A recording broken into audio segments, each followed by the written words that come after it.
75 दिनों तक चलने वाला बस्तर का जो दशहरा है वो प्रमुख रूप से मनाया जाता है, जो कि देवी दंतेश्वरी की पूजा से शुरू होता है। यहाँ का ढोकरा शिल्प जिसमें धातुओं की वस्तुएं बनाई जाती हैं, ऐसे अनेक उदाहरण हैं जो अन्य जनजातियों से बस्तर की जनजातियों को या बस्तर समुदाय को अलग पहचान दिलाते हैं। बस्तर का इतिहास बहुत पुराना रहा है, जिसमें छिंदक, नागवंश, नल वंश, काकतीय वंश के शासकों ने शासन किया है और उन्होंने यहाँ की एक सांस्कृतिक पहचान, एक यहाँ की सामाजिक धरोहर को एक आधार दिया। अक्सर ये लगता है कि क्या जनजातियाँ या जनजातीय समुदाय इन नक्सलवादों से मिले हुए हैं। आप अपनी बात मनवाने के लिए, अपनी धाक जमाने के लिए यदि डराएंगे धमकाएंगे तो चाहे उन्हें आप खुद में मिला हुआ मान लें, नक्सलियों से जुड़ा हुआ मान लें, या उनकी मजबूरी को समझ लें, वो अपनी संस्कृति को छोड़कर विकास नहीं चाहते। तो कहीं ना कहीं वो अपनी पारंपरिक विरासत से जुड़े हैं, अपनी संस्कृति से जुड़े हैं और उसका बलिदान करके वो विकास नहीं चाहते। वैसे तो बस्तर पर काफ़ी कुछ लिखा गया है, आगे भी आई एम श्योर लिखा जाएगा। अगर कोई युवा लेखक बस्तर पर लिखना चाहता है तो आपकी क्या सलाह होगी उनके लिए?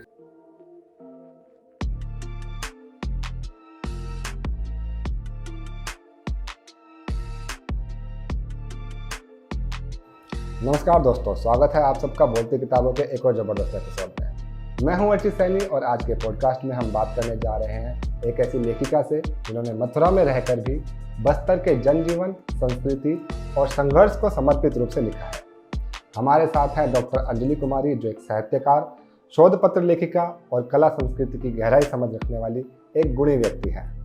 आपने दयाल बाग विश्वविद्यालय आगरा से अपनी शिक्षा पूरी की और वर्तमान में असिस्टेंट प्रोफेसर के रूप में दिल्ली विश्वविद्यालय में नियोजित है। उनकी लिखी हुई रचनाएं देश के कई राष्ट्रीय और अंतर्राष्ट्रीय पत्र पत्रिकाओं में प्रकाशित हो चुकी हैं। आपने कला, संगीत, साहित्य और समाज के विविध पहलुओं पर गहराई से चिंतन किया है और कई लेखकों, कवियों के साथ संवाद और सहयोग भी किया है। उनकी पुस्तक बात बस्तर की, बस्तर के जनजातीय समाज, उनके जीवन के संघर्ष, सामाजिक और धार्मिक पहलुओं और नक्सलवाद जैसे गंभीर मुद्दों को संवेदनशील रूप में सामने लाने की कोशिश करती है। ये पुस्तक एक सार्थक कोशिश है बस्तर को उसकी अपनी नज़र से देखने और समझने की। आप सभी से रिक्वेस्ट है, वीडियो को एंड तक जरूर देखिए और अगर अभी तक आपने सब्सक्राइब नहीं किया है तो प्लीज़ कर लीजिए, क्योंकि ऐसे ही दिलचस्प कहानियों और लेखकों से मिलवाता रहेगा आपका अपना बोलती किताबें। चलिए शुरू करते हैं।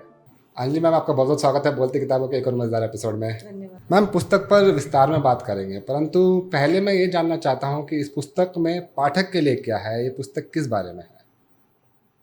जैसा कि शीर्षक से पता चलता है, बात बस्तर की, तो यह पुस्तक बस्तर की विभिन्न पहलुओं पर बात करती है। जैसे चाहे वो बस्तर का सामाजिक परिवेश हो, भौगोलिक पृष्ठभूमि हो, या नक्सलवाद के दंश को झेलते आदिवासी हों, या वहाँ की मूलभूत बुनियादी आवश्यकताओं के लिए संघर्षरत ये समुदाय हों। वो जिस प्रकार अपनी अस्मिता को बचाए रखने के लिए निरंतर प्रयत्नशील हैं, इन सभी कारणों और परिणामों को मैंने इस पुस्तक के माध्यम से प्रस्तुत किया है। और यदि कोई पाठक वर्ग इस पुस्तक को पढ़ता है तो बस्तर के बारे में उन्हें इन सभी बिंदुओं की जानकारी मिलेगी और उनके लिए उपयोगी होगी। बहुत बढ़िया। आप वैसे मूल रूप से मथुरा से हैं? जी। बस्तर से मथुरा की दूरी आई थिंक 1400 किलोमीटर है। आप चाहती तो मथुरा पे बहुत कुछ लिख सकती थी। मथुरा अपने आप में एक सांस्कृतिक रीजन है, तो आपने बस्तर ही विषय क्यों चुना? इसके पीछे क्या कारण था? आपका ये प्रश्न बहुत अच्छा है अर्चित जी, क्योंकि अक्सर मुझे इस प्रश्न का सामना करना पड़ा। इंटरव्यूज़ के दौरान विशेषज्ञों ने भी मुझसे कई बार ये प्रश्न किया कि आपकी जन्मस्थली मथुरा है और मथुरा जो कि अपने आप में एक ऐतिहासिक सांस्कृतिक धरोहर को समेटे हुए है, तो क्या कारण रहा कि आपने बस्तर विषय को चुना? जी। तो मैं इसको बताना चाहूँगी कि जब मैं एमए कर रही थी तो मैंने एक बस्तर की जनजातियों पर आधारित एक आलेख पढ़ा। उस आलेख को पढ़कर मुझे लगा कि इस बारे में मुझे और अधिक जानना चाहिए, पढ़ना चाहिए। कुछ ऐसी सांस्कृतिक विविधताएं मुझे प्रभावित करती रहीं, या कुछ सांस्कृतिक विविधताओं ने मुझे प्रभावित किया, और मैंने बस्तर विषयक पुस्तकों को ऑनलाइन माध्यम से सर्च करना शुरू किया। तो मैंने देखा कि कुछ शानी जी के उपन्यास, राजेंद्र अवस्थी जी के कुछ उपन्यास मुझे मिले। साथ ही राजीव रंजन प्रसाद का आमचो बस्तर, जो कि उनका पहला और बहुचर्चित उपन्यास रहा। बहुचर्चित इसलिए कि उसी दौरान मैंने सोशल मीडिया पर कई बार उसके बारे में चर्चा सुनी, पढ़ी। तो मैंने इन सभी पुस्तकों को मंगाया, पढ़ा।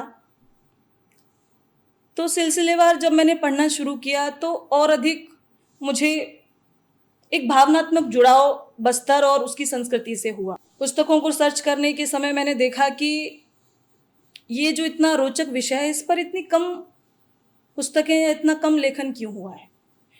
आज के समय में देखा जाए तो बहुत अधिक लेखन हो चुका है, लेकिन उस समय बहुत कम पुस्तकें मुझे देखने को मिली। ज्यादातर नक्सलवाद पर ही लिखा गया जितना जी, लिखा गया। लेकिन साहित्य से जोड़कर अगर किसी पुस्तक को देखा जाए या बहुत अधिक पुस्तकों को देखा जाए तो मुझे वो कम दिखी। तो लगा कि यदि अवसर मिला तो इस संदर्भ में कुछ काम करना चाहूँगी, कोई पुस्तक लेकर आना चाहूँगी। तो जब मैंने पीएचडी में एडमिशन लिया, पीएचडी के समय जब मुझसे पूछा गया कि आप किस विषय पर शोध करना चाहेंगे या क्या विषय रखना चाहेंगे, तो मैंने बस्तर की जनजातियों को अपनी गाइड के सामने चुना और कहा कि मुझे इस विषय पे काम करना है। और उन्होंने जब ये नया विषय और रोचक विषय, उन्हें लगा कि ये एक नया और रोचक विषय हो सकता है, तो सहर्ष स्वीकार करते हुए उन्होंने मुझसे कहा कि ठीक है, आप काम करें और अच्छा विषय है ये। मतलब उनकी प्रतिक्रिया पॉजिटिव थी। उनकी प्रतिक्रिया सकारात्मक मिलने के बाद मुझे लगा कि एक होता है ना कि अगर आपने कोई ऐसा विषय चुन लिया जिस पे आपको काम करने में एक मजा भी आ रहा है, जी, अच्छा लग रहा है, ये नहीं कि किसी प्रेशर में आके आपने विषय चुन लिया और उस पर काम करना पड़ रहा है क्योंकि हमें तो डिग्री चाहिए। बिल्कुल। तो मुझे ये अच्छा लगा कि मैंने एक नया और रोचक विषय चुना है और मुझे बहुत अच्छा लगा इस पर काम करके। तो इसी सब का परिणाम है कि आज हम इस विषय पर, इस पुस्तक पर चर्चा कर रहे हैं। और वो प्रेरणा जो मुझे एमए के दौरान मिली कि कोई ना कोई पुस्तक आनी चाहिए, इसी का परिणाम है कि आज हम इस पुस्तक पर चर्चा कर रहे हैं। नहीं, बहुत बढ़िया, आपने बहुत ही सुंदर तरीके से किताब लिखी है। मैं जब इसको पढ़ रहा था तो आपने बस्तर की जो जनजातियां हैं, उनके जीवन और संस्कृति, वहाँ की जो संस्कृति है, उसके ऊपर आपने विस्तार से लिखा है। तो जब आप इस पुस्तक को लिखना शुरू कर रही थी, उस पर शोध कर रही थी, कोई ऐसी खास बात जो आपको बहुत अच्छी लगी हो वहाँ की? विभिन्न पहलुओं पर मैं बात करूंगी, क्योंकि कोई एक बिंदु को नहीं कह सकते कि बस्तर में बस ये एक कारण है जिससे कि बस्तर जाना जाता है या उसकी संस्कृति को सराहा जाता है। तो जो अन्य जनजातियों से बस्तर को अलग करता है या बस्तर अन्य जनजातियों में अपनी एक अलग पहचान बनाए हुए, इसका प्रमुख कारण है यहाँ होने वाले अनेक प्रकार के उत्सव, त्योहार, जो हमें समूह में जोड़े रखने की एक भावना देते हैं जी। या समूह में जोड़े रखने का उत्साह देते हैं, जिनमें 75 दिनों तक चलने वाला बस्तर का जो दशहरा है वो प्रमुख रूप से मनाया जाता है, जो कि देवी दंतेश्वरी की पूजा से शुरू होता है। क्योंकि हमारे यहाँ तो दशहरा को रावण जलाने के रूप में जाना जाता है, लेकिन वहाँ इस दौरान देवी दंतेश्वरी की पूजा की जाती है, जो कि बस्तर की प्रमुख एक आराध्य देवी मानी जाती है। और 75 दिनों तक चलने वाले इस त्योहार के अंतिम दिन यह मुरिया दरबार से इसका समापन होता है। मुरिया दरबार का मतलब है कि जिसमें एक तरह से एक राजा या एक मुख्य नेतृत्वकर्ता बैठा होता है और वहाँ के लोग जो हैं अपनी समस्याओं को उनके सामने रखते हैं ताकि उनको उसका समाधान मिल सके। जी। तो इस मुरिया दरबार से इस दशहरा का समापन किया जाता है। तो ये एक संस्कृति का अद्भुत नमूना या एक अद्भुत उदाहरण है। इसके अतिरिक्त यहाँ की कला, यहाँ की पारंपरिक शिल्प, यहाँ का ढोकरा शिल्प जिसमें धातुओं की वस्तुएं बनाई जाती हैं, ऐसे अनेक उदाहरण हैं जो अन्य जनजातियों से बस्तर की जनजातियों को या बस्तर समुदाय को अलग पहचान दिलाते हैं। जी जी। आज का बस्तर शायद थोड़ा सा अलग हो गया है जो पुराना बस्तर जाना जाता था। अब बस्तर का अपने आप में बड़ा ही एक रिच इतिहास रहा है। तो वहाँ का जो ऐतिहासिक और जो सामाजिक पृष्ठभूमि है वो आज के बस्तर को कैसे प्रभावित करती है? किसी भी अंचल का वर्तमान को अगर समझना है, देखना है, तो उसके इतिहास को पढ़ना और समझना ज़रूरी है। जी। क्योंकि जब आप इतिहास को जानेंगे तभी आप उसकी जड़ों को वर्तमान से जोड़ सकेंगे।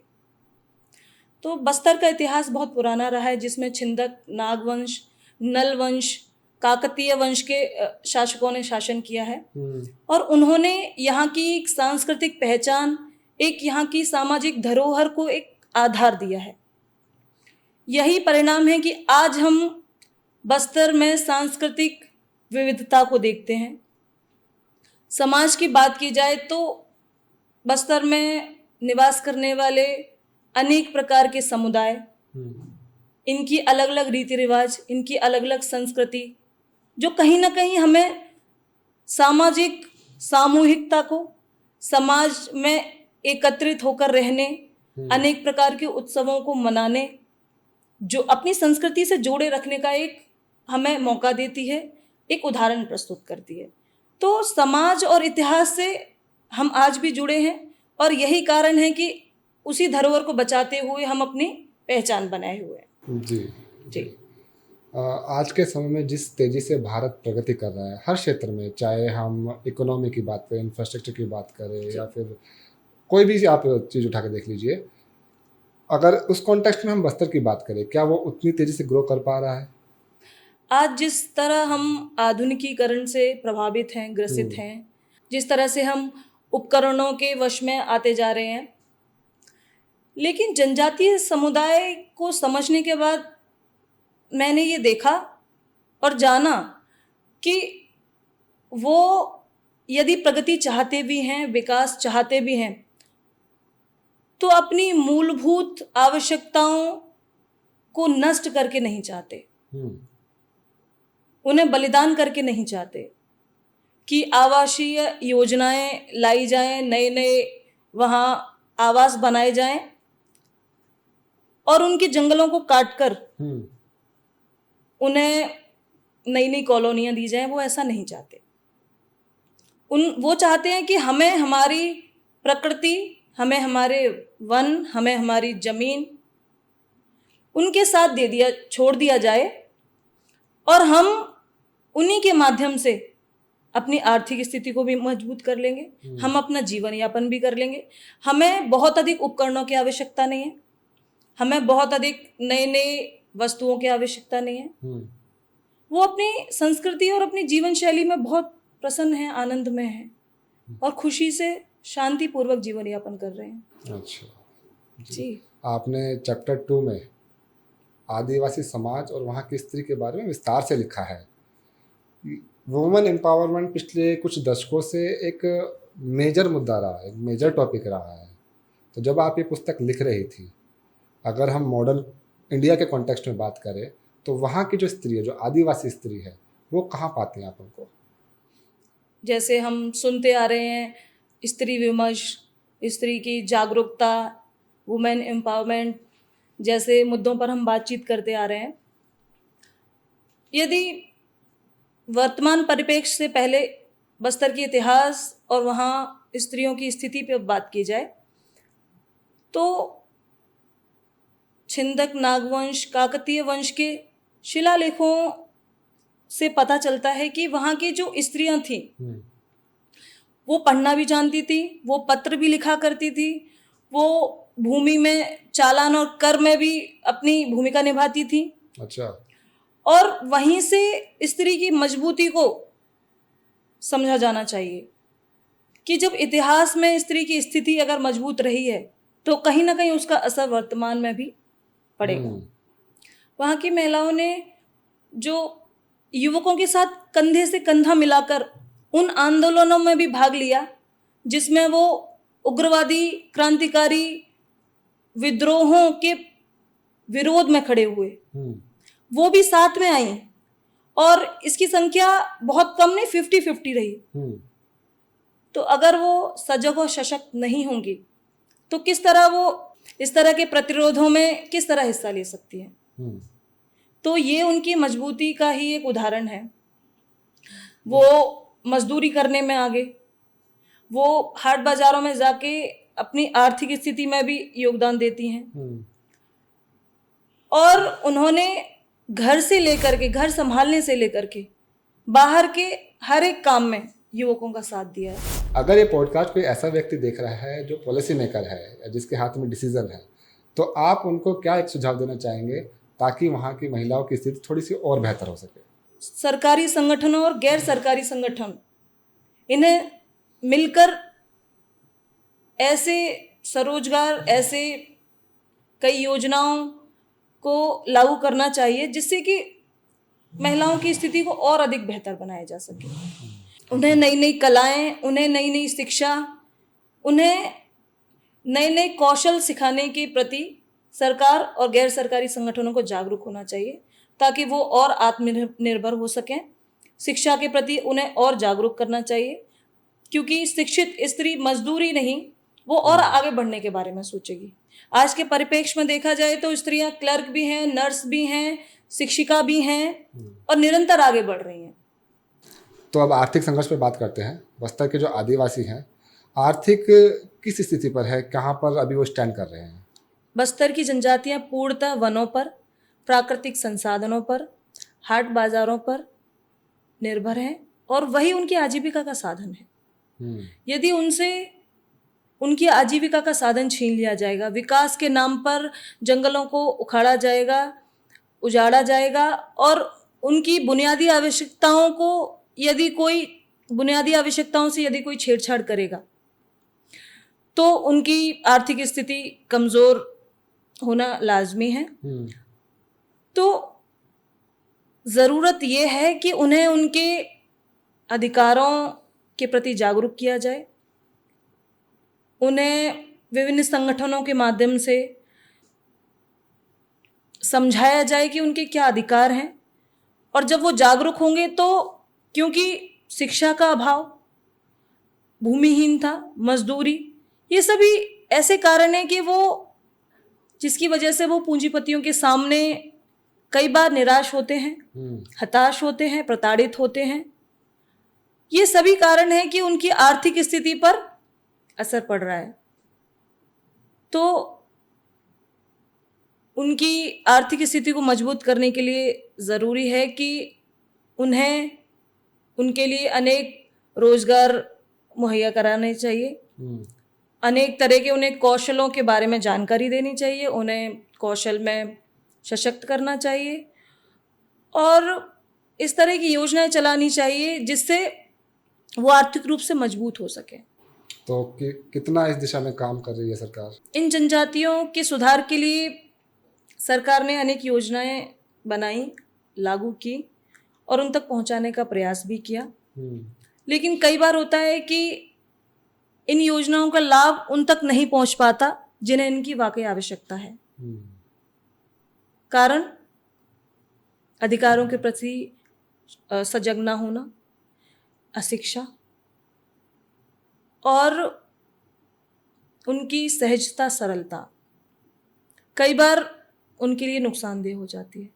तो अभी के परिप्रेक्ष्य में देखा जाए तो स्तर बहुत बेहतर है, शिक्षा के प्रति जागरूक हो चुके हैं, नौकरियां कर रहे हैं, बाहर भी जा रहे हैं और अनेक तरह की प्राकृतिक संसाधनों से नई नई चीज़ें बना रहे हैं। लकड़ी का काम हो, चाहे धातुओं से बनी हुई वस्तुएं हों या अनेक प्रकार की और पारंपरिक कलाओं को अभी भी वो बनाए रखे हैं, संजोए रखे हैं, और इसी से उनकी पहचान है और इसी से वो अपनी आजीविका चला रहे हैं। मतलब इसको ऐसे कंक्लूड कर सकते हैं कि पहले के अगर परिप्रेक्ष्य में देखें तो बेहतर स्थिति है। बेहतर स्थिति है। ठीक है, अब एक ऐसी समस्या के ऊपर बात करेंगे जो पिछले कई दशकों से बस्तर के ऊपर हावी रही है। उसने बस्तर को एक ऐसा डेंट पहुंचाया है, ऐसी चोट पहुंचाई है जिससे बस्तर, आई थिंक, ऐसा मेरा मानना है कि काफ़ी पीछे चला गया है। नक्सलवाद, क्या मूलभूत कारण थे नक्सलवाद? छत्तीसगढ़ में स्थित बस्तर संभाग 7 जिलों से मिलकर बना है, जिसमें नारायणपुर, बीजापुर, दंतेवाड़ा, सुकमा जैसे अनेक ऐसे ज़िले हैं जिनके बारे में देश भर के लोग जानना चाहते हैं, पढ़ना चाहते हैं, समझना चाहते हैं,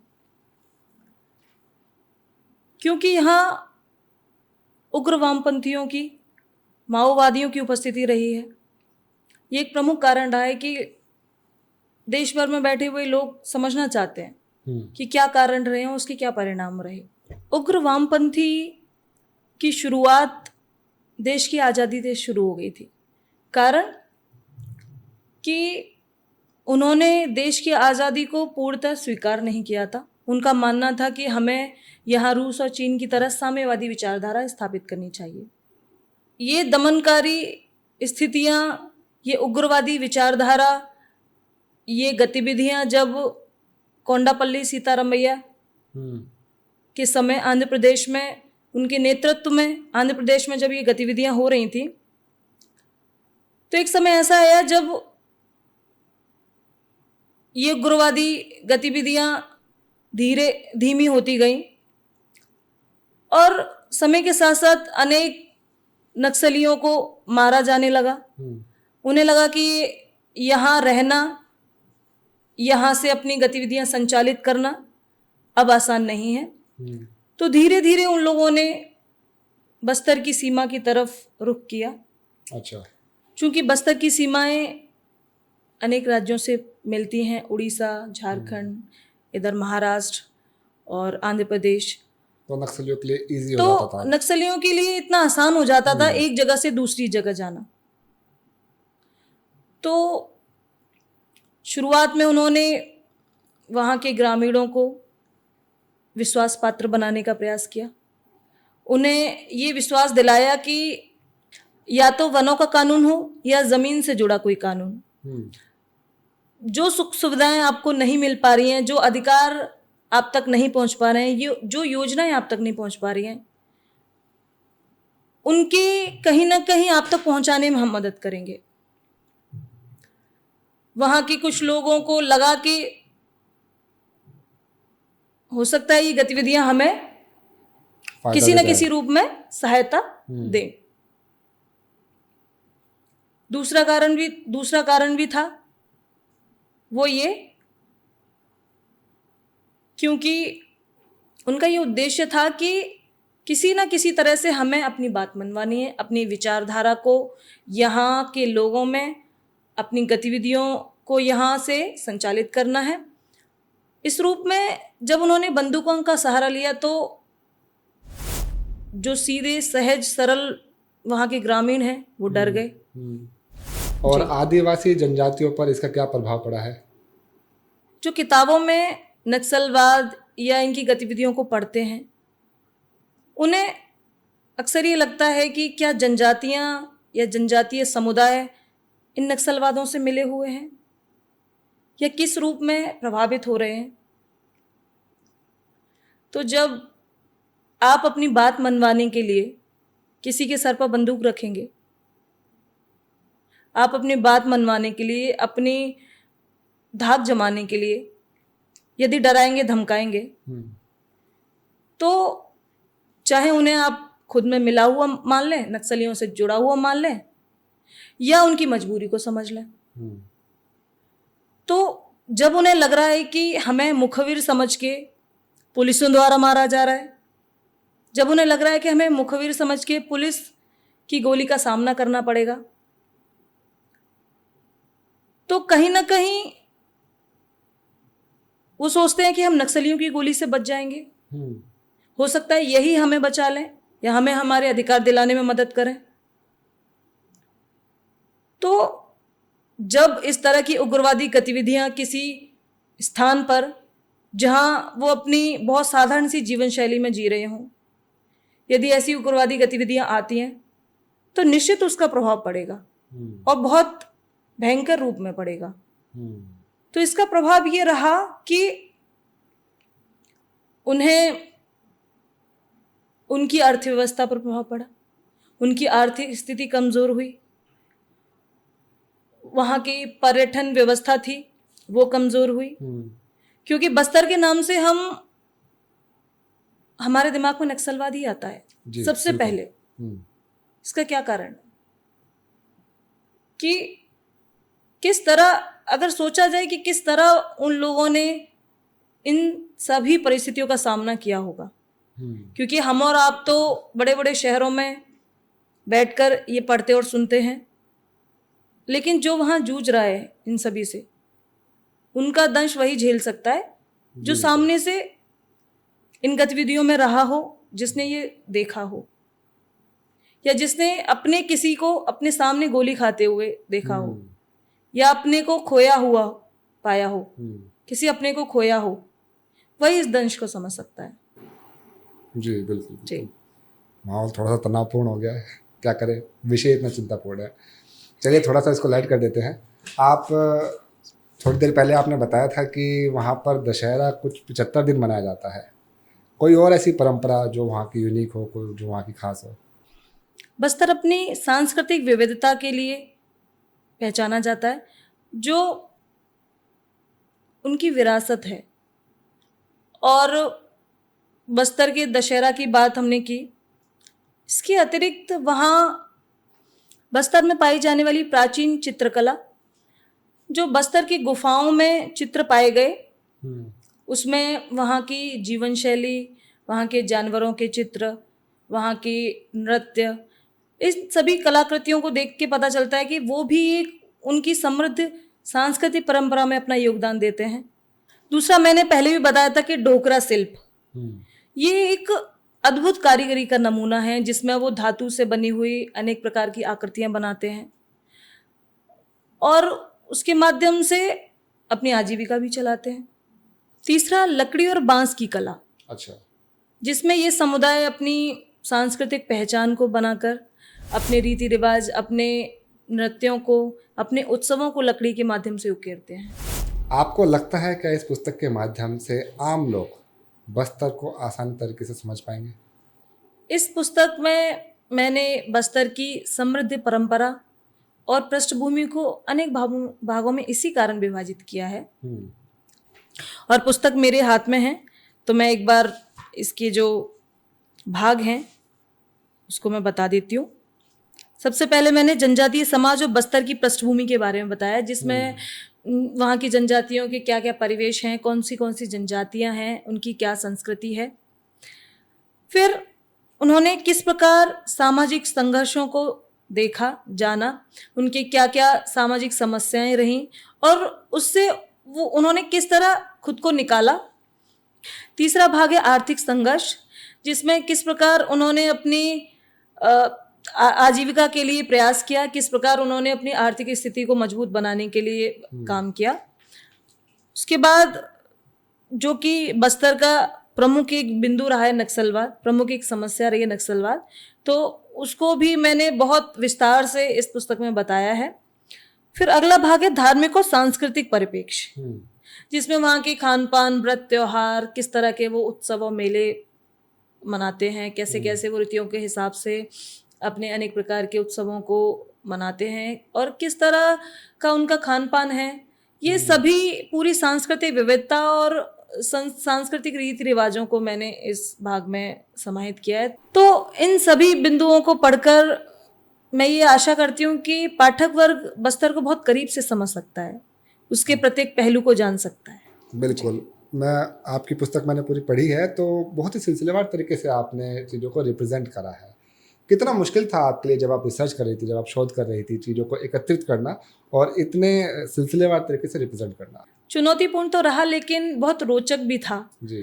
क्योंकि जब लगा कि इस विषय पर काम करना है, बस्तर को समझना है, उसके बारे में लिखना है तो आपको अनेक विद्वानों को पढ़ना होगा जी। आपको अनेक आलेखों को पढ़ना होगा। तो इसी क्रम में मैंने विभिन्न मैगजीनों के माध्यम से, पुस्तकों के माध्यम से, स्थानीय लोगों से बात करके और विद्वानों की पुस्तकों के माध्यम से बस्तर को समझा, जाना। और इसके अतिरिक्त वहाँ जाकर मैंने वहाँ की संस्कृति को करीब से देखा, समझा, परखा।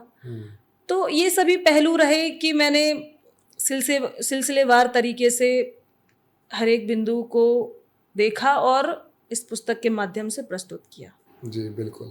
हालांकि पुस्तक पर हम डिटेल में बात कर चुके हैं, परंतु एक सवाल जो अभी भी मेरे दिमाग में खटक रहा है, ये अगर मैं आज के भारत की बात करूं, उसके कॉन्टेक्स्ट में बात करूं, तो दो चीज़ें हैं जो कि शायद तालमेल नहीं बिठा पा रही है। एक है परंपरा और दूसरा है विकास। अगर आज का युवा परंपरा को फॉलो करता है तो शायद विकास में कहीं पीछे रह जाएगा, ऐसा उसका पॉइंट ऑफ व्यू है। और अगर आज का युवा विकास की तरफ ध्यान देता है तो परंपराएं भूलता जा रहा है। क्या बस्तर में भी ये तालमेल नहीं बैठ पा रहा है, या फिर बस्तर में जैसे आपने बताया कि वो अभी भी अपनी परंपराओं से जुड़े हुए हैं, क्या सीख देता है बस्तर? बस्तर हमें विकास और परंपरा के बीच संतुलन बिठाना सिखाता है। वो इस रूप में क्योंकि बस्तर हमें सामूहिकता से आगे बढ़ने की प्रेरणा देता है और जनजातीय समुदायों का उद्देश्य ये नहीं रहा कि विकास के नाम पर उन्हें उनके सांस्कृतिक धरोहर से दूर कर दिया जाए, उनकी संस्कृति से दूर कर दिया जाए। यदि वो विकास चाहते भी हैं तो उसके बदले में अपनी विरासत से दूर जाना नहीं चाहते, अपनी विरासत को छोड़ना नहीं चाहते, अपनी प्रकृति को छोड़ना नहीं चाहते, अपने जंगलों को छोड़ना नहीं चाहते, अपनी ज़मीन को छोड़ना नहीं चाहते। वो इस कदर अपने संसाधनों से, अपनी प्रकृति से जुड़े हुए हैं कि यदि विकास करना है, यदि योजनाएं लानी है, यदि आवास बनाना है, तो उसके लिए वो अपनी सांस्कृतिक विरासत को नहीं खोना चाहते। दूसरा, बस्तर में कौशल, विकास, संस्कृति को की परंपरा को आगे बढ़ाने के लिए बस्तर पंडुम जैसा आयोजन किया जाता है। अच्छा जी, जिसमें वहाँ की जनजातीय समुदायों को अपनी संस्कृति को संरक्षित करने की सीख दी जाती है, उन्हें आगे बढ़ने के लिए प्रेरित किया जाता है। विकास परियोजनाओं में भी वे सामूहिक रूप से हिस्सा लेना चाहते हैं। अच्छा। इसका कारण है कि वो अपनी संस्कृति को छोड़कर विकास नहीं चाहते, तो कहीं ना कहीं वो अपनी पारंपरिक विरासत से जुड़े हैं, अपनी संस्कृति से जुड़े हैं और उसका बलिदान करके वो विकास नहीं चाहते। वैसे तो बस्तर पर काफ़ी कुछ लिखा गया है, आगे भी आई एम श्योर लिखा जाएगा। अगर कोई युवा लेखक बस्तर पर लिखना चाहता है तो आपकी क्या सलाह होगी उनके लिए? यदि कोई बस्तर पर लिखना चाहे तो मैं उन्हें ये सलाह दूंगी कि सबसे पहले भावनात्मक जुड़ाव आवश्यक है, जिसके लिए आपको वहाँ के स्थानीय लोगों से बात करनी पड़ेगी, वहाँ जाना पड़ेगा, समझना पड़ेगा। जब आप जिएंगे, उन परिस्थितियों में रहेंगे, तभी आप एक जुड़ाव महसूस कर सकेंगे और उतनी ही आत्मीयता से उसकी संस्कृति को समझ सकेंगे। दूसरा, विषय की विविधता को समझना होगा। जब आप गहनता से अध्ययन करेंगे, जब आप समझेंगे, नए नए लोगों से जानकारी लेंगे, विद्वानों को पढ़ेंगे, सुनेंगे, समझेंगे, तो आप निश्चित रूप से कुछ बेहतर लिख सकेंगे। बहुत बढ़िया। मुझे लगता है कि ये आपके द्वारा दी गई जानकारी युवा लेखकों के लिए ज़रूर काम करेगी। क्या कोई नई पुस्तक आपकी आने वाली है? कोई नए प्रोजेक्ट पे काम कर रहे हैं? बस्तर की संस्कृति इतनी समृद्ध है कि उसे एक पुस्तक के माध्यम से बताना बहुत कठिन होगा और बस्तर को पढ़कर, जीकर ये विषय मेरे अंदर इतना रच बस गया है कि निश्चित ही मैं इस विषय पर आगे काम करूंगी और जल्दी ही आपके सामने एक नई पुस्तक होगी। चलिए मैम, हम आशा करते हैं जल्दी एक ऐसी पुस्तक आए और हम फिर से ऐसे बैठ के पॉडकास्ट करें। धन्यवाद मैम, आपके बहुत बहुत समय के लिए। धन्यवाद। तो ये थी अंजलि मैम। अगर आप बस्तर को पास से समझना चाहते हैं, वहाँ की परंपराओं को नज़दीक से जानना चाहते हैं, तो ये पुस्तक आप ही के लिए है। मैं इस पुस्तक का लिंक डिस्क्रिप्शन बॉक्स में डाल दूंगा, आप जाइए और परचेज कीजिए। फिर मिलेंगे एक नई किताब के साथ, एक नए पॉडकास्ट के साथ। तब तक के लिए पढ़ते रहिए, आगे बढ़ते रहिए। जय हिंद, जय भारत।